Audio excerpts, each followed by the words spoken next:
Tu te demandes sûrement comment trouver le bon partenaire financier, celui qui va pouvoir t'accompagner, mais surtout comment le faire rapidement.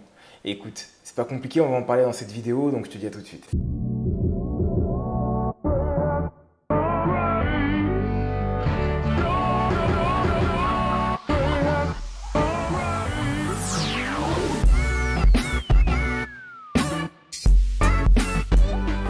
Salut à toi ambitieux, salut à toi ambitieuse, bienvenue sur ma chaîne YBA Courtage, ou plutôt devrais-je dire, bienvenue sur ta chaîne.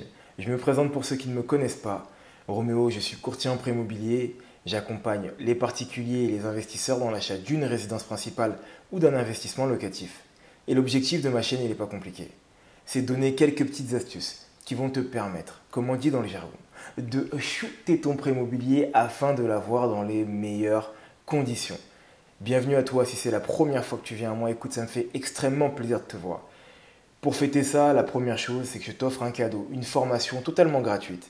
Donc c'est pas compliqué, il y a des liens qui sont en bas. Tu as juste à y mettre ton adresse mail afin de pouvoir l'apercevoir. La deuxième chose, c'est de s'abonner, mais s'abonner pour des bonnes raisons. Si tu veux avoir des retours d'investisseurs, tu es sur la bonne chaîne. Si tu veux connaître les astuces qui vont te permettre d'obtenir ton financement pour l'année 2020, 2021 et les autres années également, tu es sur la bonne chaîne. Si tu veux avoir des informations sur le prêt immobilier, si tu veux avoir des informations sur l'immobilier de manière générale, comment investir, et essayer de faire en sorte de pouvoir enchaîner tes investissements, tu es également sur la bonne chaîne.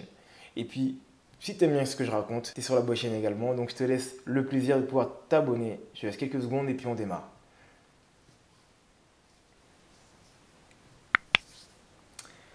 Voilà, c'est bon, je pense que tu viens tout juste de t'abonner. Écoute, félicitations à toi. Comme je viens de te le dire en amont, on va parler des banques. Parce que comme tu le sais, l'année 2020 et sûrement l'année 2021 vont être des années qui vont être compliquées en termes de financement. Et je pense qu'il est important de ne pas dépenser trop son énergie au mauvais endroit. Pourquoi? Tout simplement parce que plus tu vas dépenser de l'énergie à aller dans tous les sens, et plus tu vas perdre du temps et tu vas te démotiver.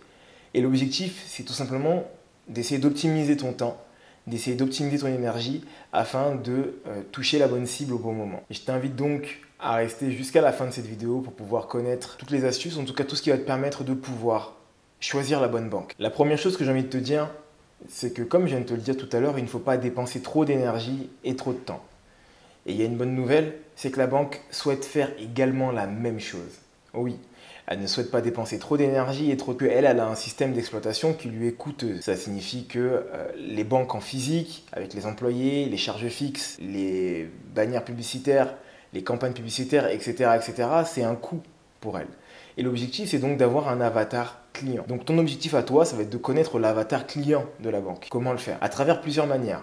La première, c'est en prêtant un peu plus attention à ces campagnes publicitaires. Ouais, dans ces campagnes publicitaires, c'est marqué en gros et en gras, si je peux le dire comme ça. Tu vas très rapidement comprendre quel type de client elle va rechercher. Est-ce qu'elle va rechercher des cadres? Est-ce qu'elle va rechercher des salariés? Est-ce qu'elle va rechercher des jeunes, des moins jeunes, des familles, des couples? Quel type de projet elle va mettre en avant pour le financement? Sur quel type de projet elle va accompagner? Quel type d'acteur elle va vouloir accompagner? Tout ça va être dit dans les campagnes publicitaires que tu vas trouver. Que ce soit sur les affiches qui sont directement sur la banque, que ce soit sur les affiches publicitaires que tu trouves dans les métros et transports en commun, que ce soit sur les réseaux sociaux. Ça peut être aussi un bon indicateur de voir de stratégie de communication elle va avoir. Ça va être ce qui est le plus pertinent pour pouvoir connaître l'avatar client que la banque recherche. Il y a également ensuite un autre moyen, c'est tout simplement de rentrer en contact avec eux. Alors tu peux le faire à travers leur site et tu vas pouvoir voir quels sont les produits qui sont mis en avant. Ça va être également un indicateur qui peut être pertinent. Je m'explique par là. Des banques qui vont mettre en avant des prêts étudiants, par exemple, vont être des banques qui vont être à la recherche de jeunes, qui vont être à la recherche d'étudiants ou des personnes qui vont finir bientôt leurs études, en tout cas des personnes à un certain niveau d'études. Tu peux également prendre soin d'appeler certaines banques, des banques de ton secteur, déjà pour commencer, mais je t'invite plutôt à appeler des grandes marques. Et je m'explique par là. Quand on va parler du LCL, ou de la Société Générale par exemple, il n'y aura pas marqué Société Générale Île-de-France, Société Générale Nord-Pas-de-Calais. Il va y avoir uniquement marqué Société Générale, ou uniquement marqué BNP, ou uniquement marqué LCL, etc., etc. Ce qu'on appelle des banques donc du coup nationales. Elles vont avoir un avatar client type national en fonction de ce qu'elles recherchent et de comment elles veulent travailler le client avec les produits qu'elles vont ramener. Donc il peut être intéressant d'appeler ce type de banque-là, de tout simplement aller à la rencontre des conseillers, aller à la rencontre des conseillers ou de ton conseiller si c'est ta banque, et lui demander quel type de client elle recherche en fait. Des fois, on cherche à faire compliqué, mais il n'y a pas plus simple que de poser la question tout simplement. Donc va à la rencontre de ton banquier si tu es dans une banque nationale, ou va à la rencontre de banquiers issus d'une banque nationale. Peut-être pas forcément des rencontres physiques parce que sinon tu vas perdre de l'énergie et du temps, mais à travers des coups de téléphone, à travers des mails, surtout à travers leur site, je viens de te dire, c'est ce qui va être le plus pertinent. Il va être important également de cibler le projet que tu veux faire.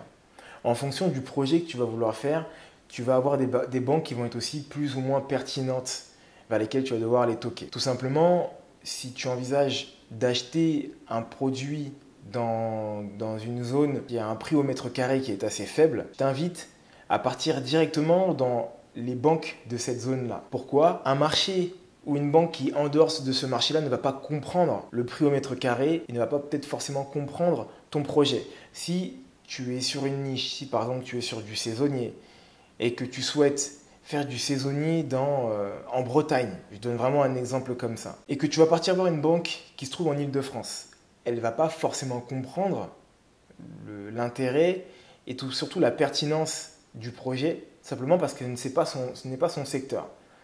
Alors, j'attire quand même ton attention sur le fait que les banques nationales, ayant une rayonnance qui va être nationale, vont avoir un regard un peu plus large de manière générale. Donc là, je t'invite plutôt à te diriger vers des banques qui vont être de style régional, qui vont partir et qui vont faire de l'hypersegmentation, qui vont connaître leur quartier, qui vont connaître leur secteur, qui vont connaître les besoins dans le secteur et dans le marché.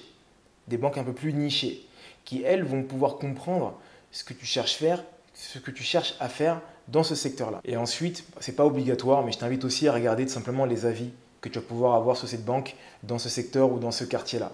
Ça peut être un indicateur aussi pour voir si les gens sont prompts, s'ils sont accueillants, si ils ont un regard qui va être plus ou moins différent. Avoir l'avis, même s'il ne faut pas se fier uniquement qu'à ça, mais avoir l'avis de personnes qui sont clients là-bas ou qui ont pu passer pour des raisons X ou Y, peuvent te permettre d'avoir aussi une idée un petit peu de l'ambiance qui s'y mêle, en fait, dans ce type de banque-là. Et après, il va y avoir bien sûr le coût tarifaire de manière générale par rapport au produit qu'il va y avoir. Ça peut être aussi un indicateur qui peut te permettre de choisir entre la banque A ou la banque B lorsque tu as des banques qui sont en concurrence. Parce que n'oublie pas, la banque, ce qu'elle recherche, c'est avoir un partenaire sur du long terme avec lequel elle va pouvoir lui proposer des produits. Donc il faut aussi que tu joues le jeu et que tu sois prêt à le faire. Et voilà, c'est la fin de cette vidéo. J'espère qu'elle t'aura plu. Si c'est le cas, n'hésite pas à la balancer à un grand nombre de personnes, à y mettre un pouce. Simplement, ça me donne de la force et ça fait plaisir à YouTube et à son algorithme. Entre-temps, il y a des liens qui te permettent juste en bas de rentrer en contact avec moi, ce qu'on appelle un call diag. C'est de pouvoir, comme je viens de te le dire, de rentrer en contact avec moi afin qu'on puisse échanger sur un début de stratégie pendant une dizaine de minutes et ça totalement gratuitement. Et pour finir mon e-book, acheter après la crise. Pas très compliqué, il y a des liens qui sont juste en bas et qui te permettent de pouvoir mettre ton adresse mail afin de pouvoir le recevoir. Il est juste là si je ne dis pas de bêtises. Entre-temps ambitieux, entre-temps ambitieuse, je te souhaite une excellente journée ou une excellente soirée. En vrai, peu importe à quel moment tu as regardé cette vidéo. La seule chose que je peux continuer à te dire, c'est de continuer à croire en toi et à te former. Bye.